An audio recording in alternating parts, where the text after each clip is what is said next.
All right, welcome back. Here we are with our second installment in our How to Draw a Portrait lesson. I've been teaching classes in person in Hannah, Alberta, and this is kind of where we're at right now. If you need to refer back to the first video, it'll bring you up to this stage where we do a simple block in. We created a tonal map with our darkest and lightest areas on this portrait. Today, our focus is going to be on creating a more convincing three-dimensional quality in this portrait by adding deeper darks, midtones, and details. Before we do that though, I am so tired. So I'm going to make a second cup of tea and I'm going to put on a simmer pot just to set this autumnal mood in this kitchen.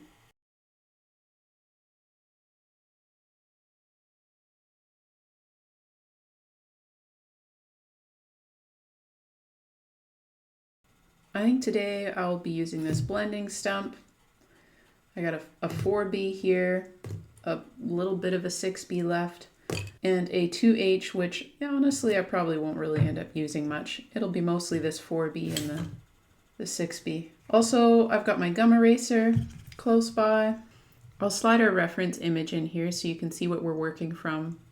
And just so you know, you don't have to work from the same reference image, but for simplicity's sake, it might be good to find an image that has similar lighting, where the light is coming in at a 45-degree angle and the background is somewhat separated from the subject matter, meaning the background is not totally black, so you're not losing this edge of the face here. So perhaps I'll concentrate on the darkest areas I'm seeing first in my image, deepen those, and then we'll head into some midtones. Certainly the structure of the face, the eyes are so set back that typically there is quite a bit of dark shadow here. In addition, the nose juts out from the face and creates a deep shadow, usually in this area, and likewise the lip and chin do the same. So we'll go in here and create our darkest areas, just using some simple cross hatching with my 4B.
Now, because the eyeball is an orb,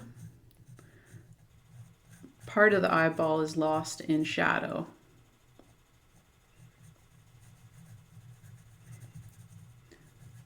So I'm including that shadow that I see to create that convincing illusion. Hopefully convincing.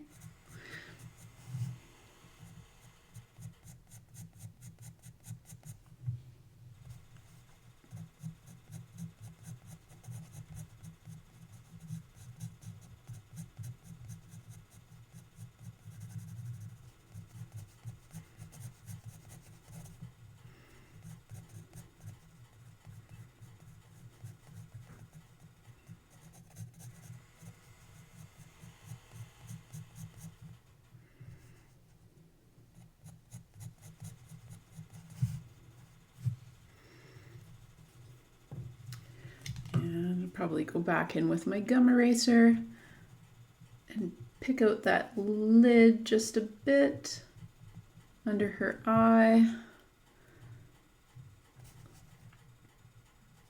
Eyeball there. Reintroduce a bit of shadow there. Something that I enjoy personally in a drawing or painting, really for that matter, is soft edges. Meaning things have a way of sort of dissolving into one another. And selectively creating or leaving hard edges where I want sort of the viewer's eye to follow most.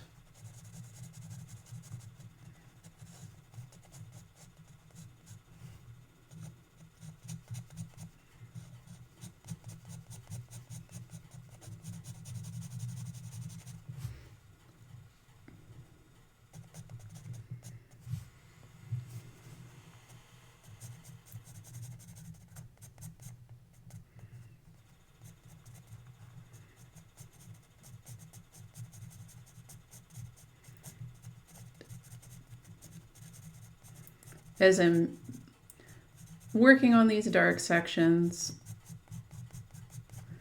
I'm also comparing the neighboring areas to see what their tonal value is in comparison.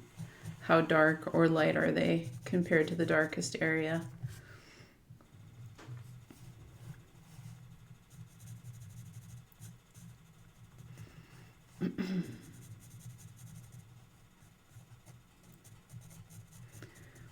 This side of her face is lit, this little triangle here.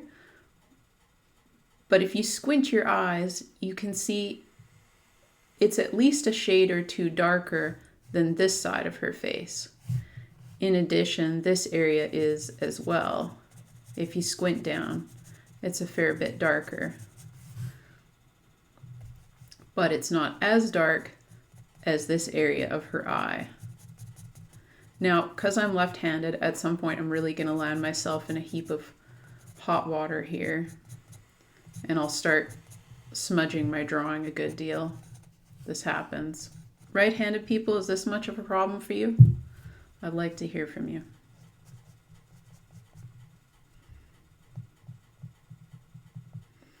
I'm really happy with this forehead area. I don't know.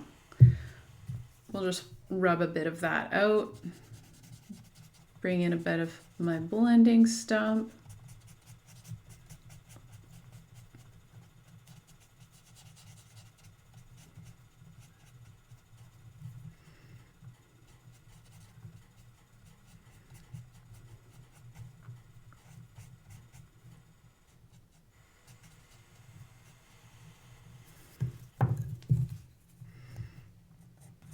Now it's tempting to go just a bit crazy with that blending stump.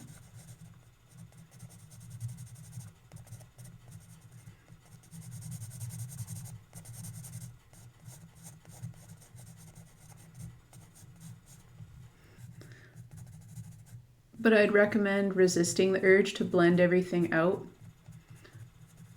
as it creates a bit more of an interesting drawing.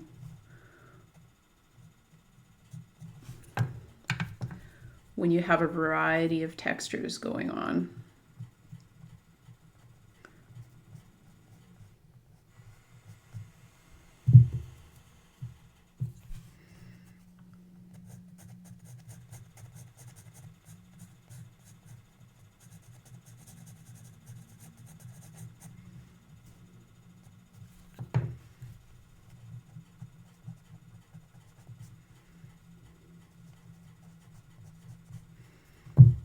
Now, I'll have you know that this is not my comfort zone. In fact, I rarely finish drawings. I don't know. I work full time. Life's busy. I get distracted, bored, move on, and rarely seem to have the energy to take things to the next level. So this is, in some ways, very foreign to me. If you're feeling uncomfortable, I'm right there with you. I'm pretty uncomfortable right now.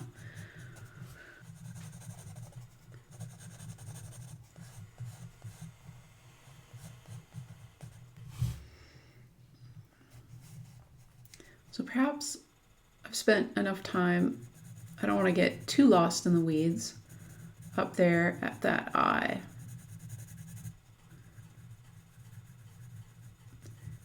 And I'm paying careful attention to the end of her nose there. I don't want to lose a bunch of her nose to too much of the shadow.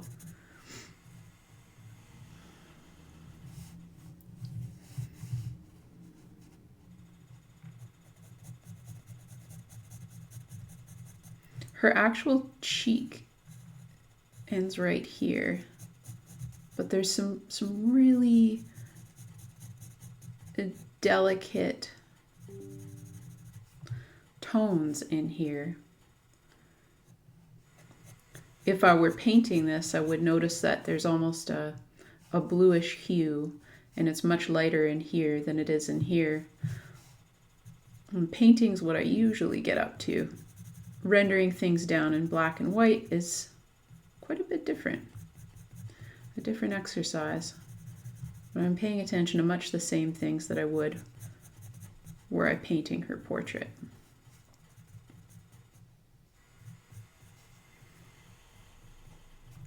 I think I may have lost something there in her lip. This area right here is quite a bit lighter.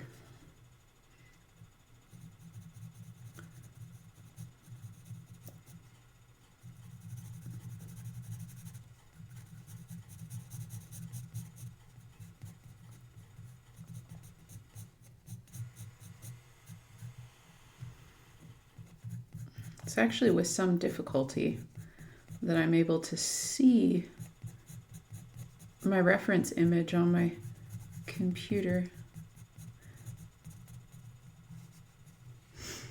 But I can just barely make it out. Okay. In that area there, it's just a little hard to see in my reference image. But hopefully you've got something like an iPad to work from and you can bring it in a little closer.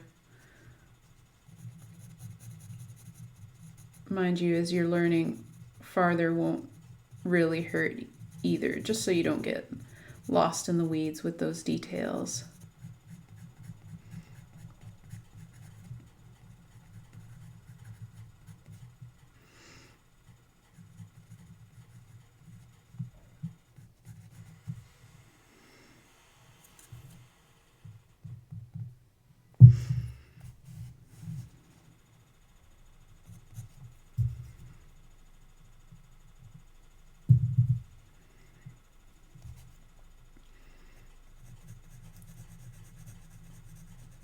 The amount of pressure I'm applying, especially with this soft pencil, this 4B pencil that I'm using, is very light, especially when I'm getting into those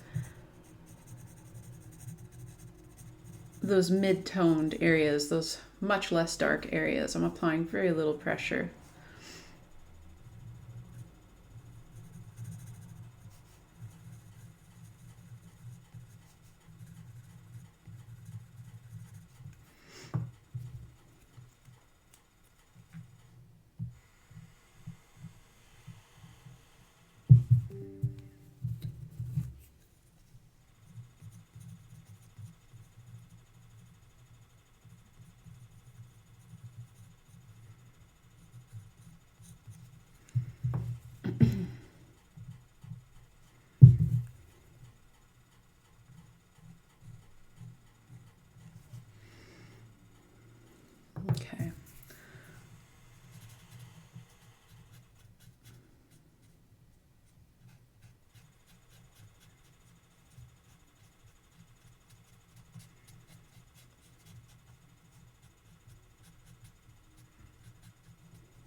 Yep, I'm going to start smudging my drawing here pretty soon.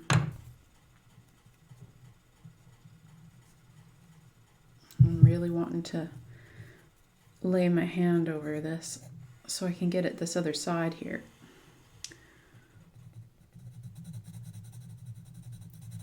And keep adding depth to that area under her nose. Quite a strong shadow there.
Now it can be quite confusing to draw tonally like this because we are working to, as the artist, translate our color image over to strictly tonal values of black and white. And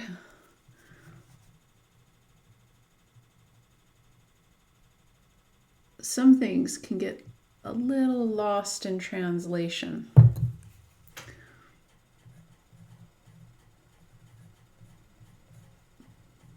It may be challenging when looking at reds, for example, in her lips or in her cheek to determine what the tonal value is there. If you find you're really struggling to capture that,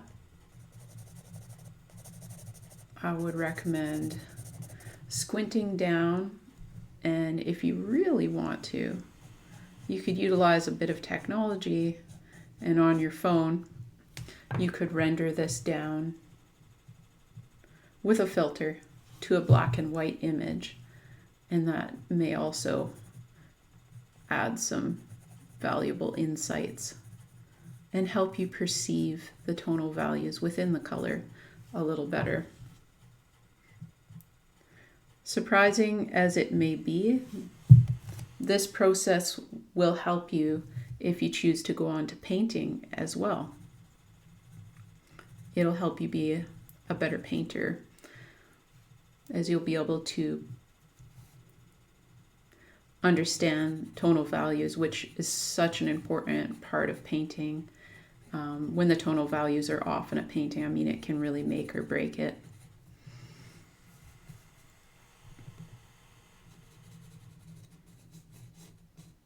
Okay, I'm going to try and not muddle up my drawing here, but I gotta switch positions a bit to get under the chin. There's quite a dark shadow under the chin. And it expands out and lightens up a good deal. There's a bit of, just a touch of reflected light coming up in this area under her chin. So I'm careful to preserve some of that if I can.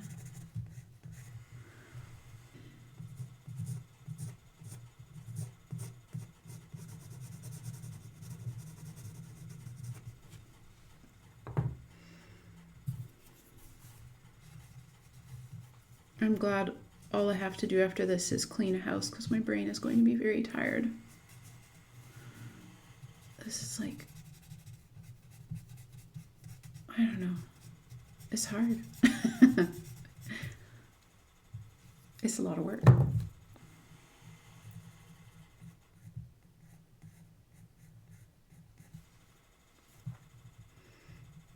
You see, when I squint down, I can see that her lips are a little darker than the surrounding area. And there's a tiny bit of shadow playing throughout here and into her lip.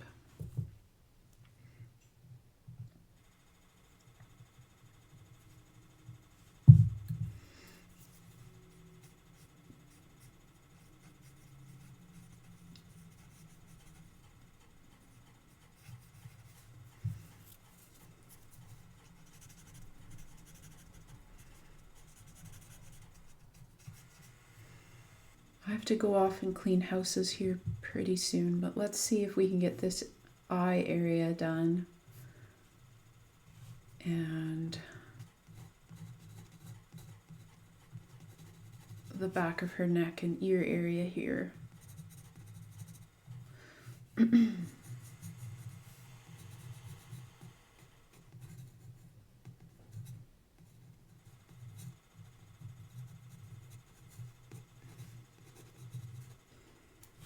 Now you may notice that I'm a little bit less chatty in this video than I was in the first video, that I'm explaining less of what I'm doing. That may be due in part to my own unfamiliarity with the process of bringing a drawing to this stage. I know how to get there, but I haven't put in the man hours getting there. And because I haven't put in the time, it's somewhat a process of discovery for me, just as much as it will be for you.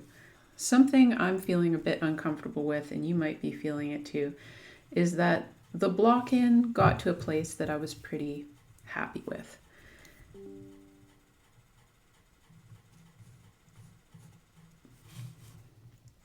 And I feel less certain about the road ahead right now, where we're going.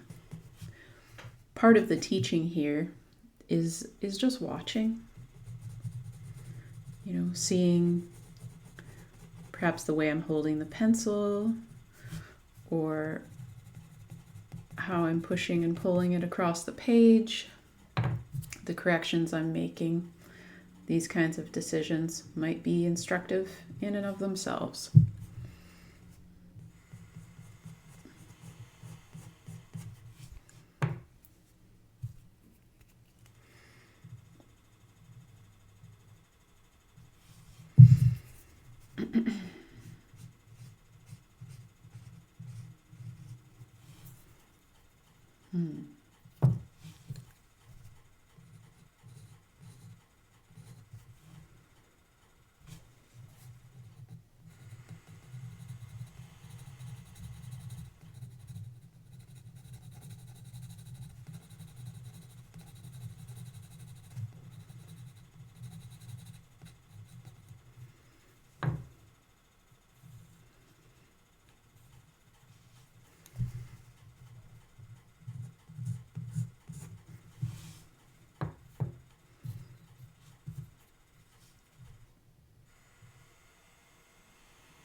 Yeah, I'm definitely afraid to mess this up, which I shouldn't be.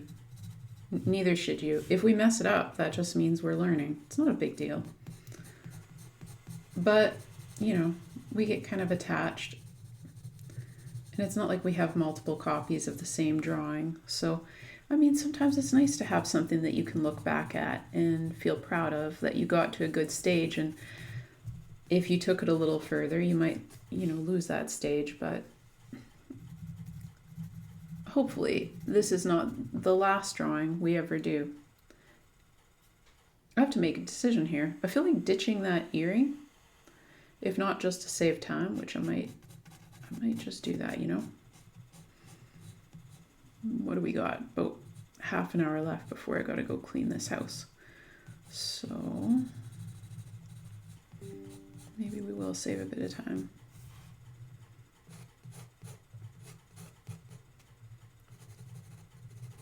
On that.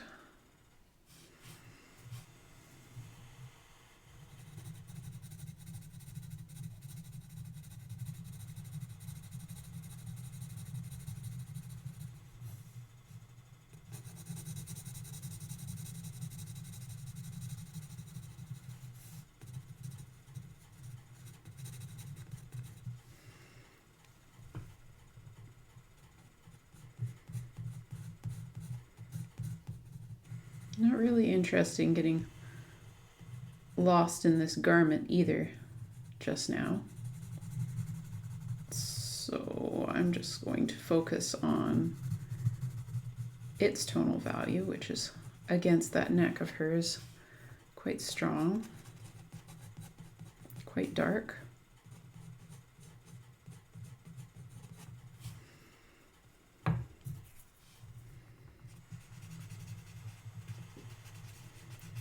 I'll get that in there so that we can see that contrast against her neck.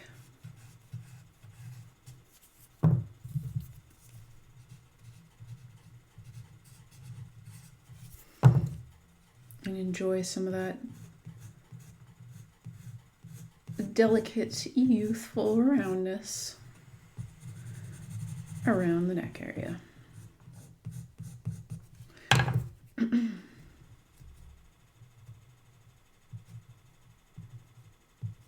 All that stuff we lose with age. Sigh.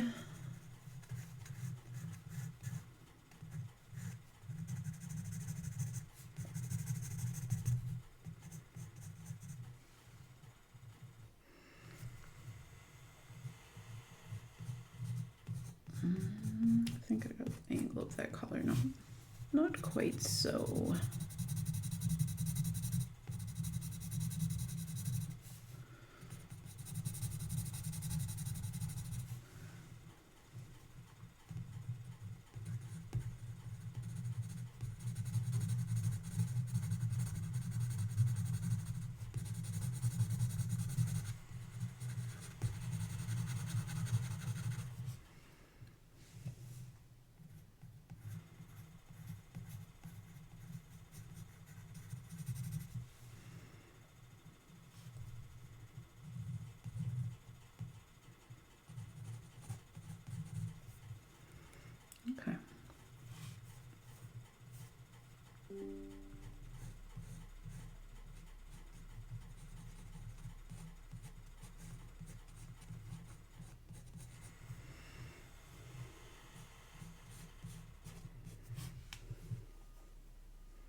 I'll probably go over to that other eye here shortly, but I'm just going to leave some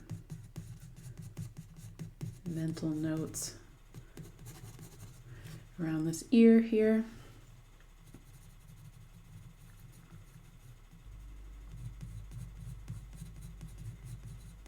Okay, that ear just about, I don't know, ruined me.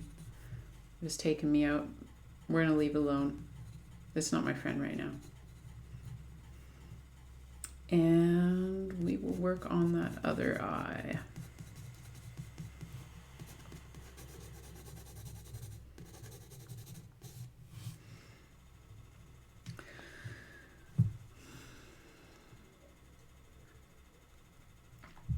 If you ever feel kind of frustrated or like you're going cross-eyed or something while you're working in a certain area, take a break, you know, step outside for a minute.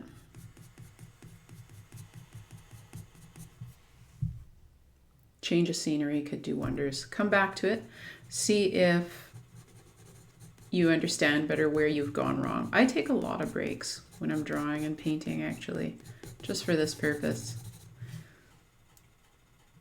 to return to clarity in my thinking. Sometimes, I don't know, the brain gets tired, overworked, and you start to lose the ability to properly see anymore.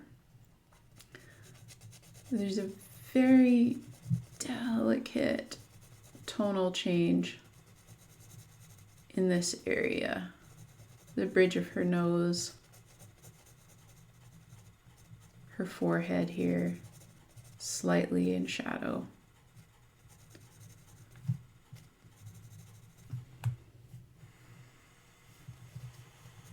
Along the hairline here. Okay.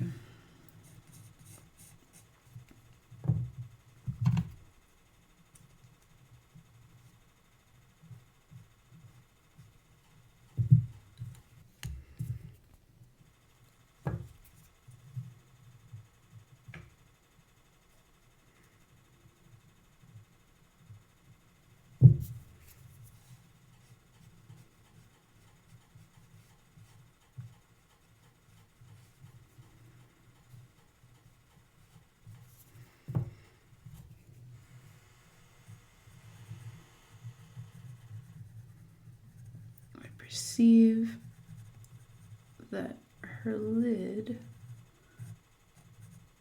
has a dark outline. I want to describe that, but I don't want to make that line too harsh, too exact. Otherwise it might stand out in an unpleasant way, in a way that is not really convincing.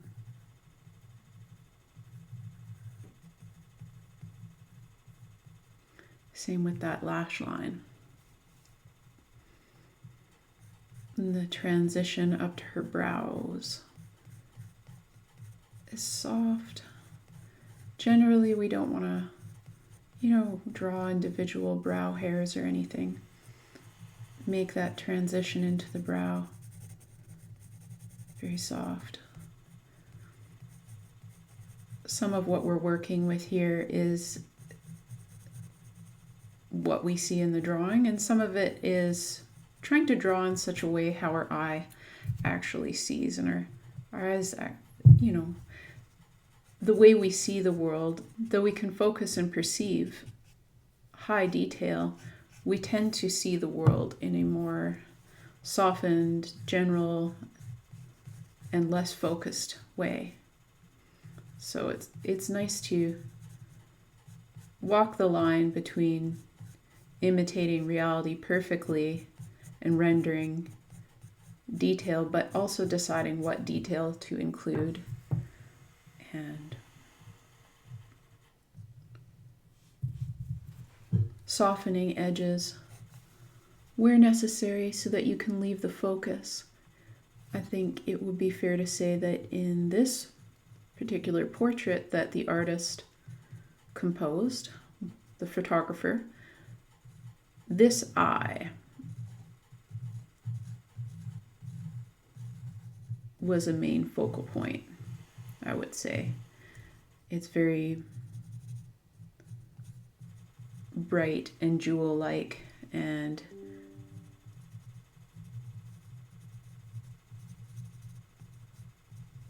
giving leading lady vibes.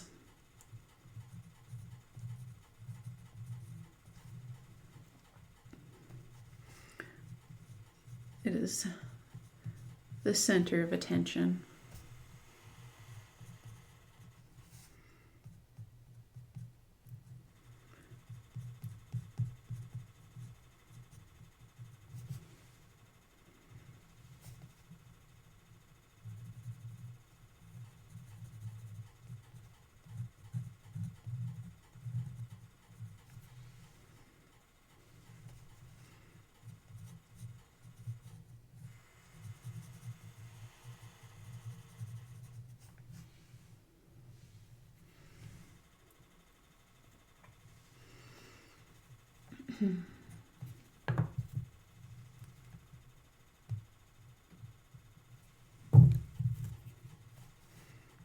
It's a very soft shadow on this inside lid here.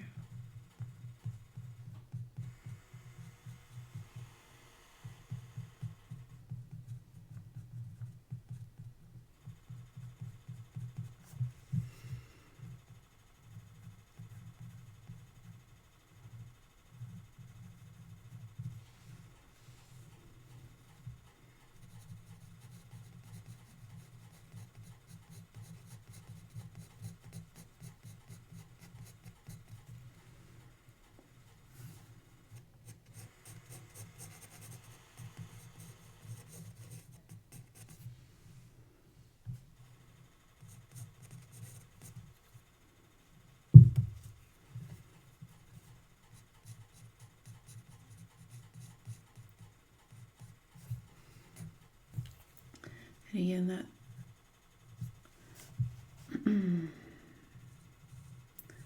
that eyelid, the inner side of her eyelid, is really picked out in the light. And because her eye is the focus of this particular drawing, we'll put a special amount of attention into it.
Ooh, I better go pretty quick here. Let's just try to quickly fill in some of the areas here around her nose. The delicate tonal variations in there.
Some fat deposits here, just next to the nose.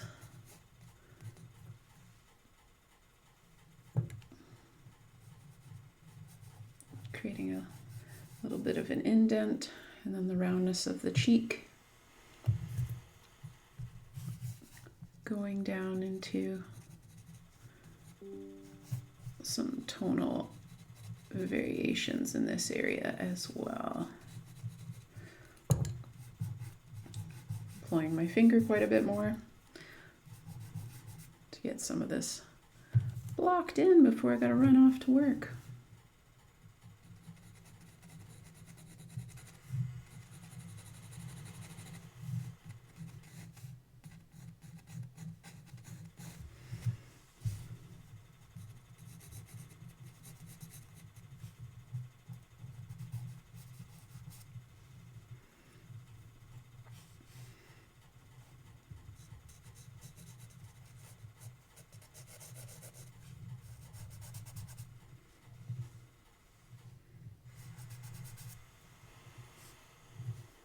Okay, I really gotta run.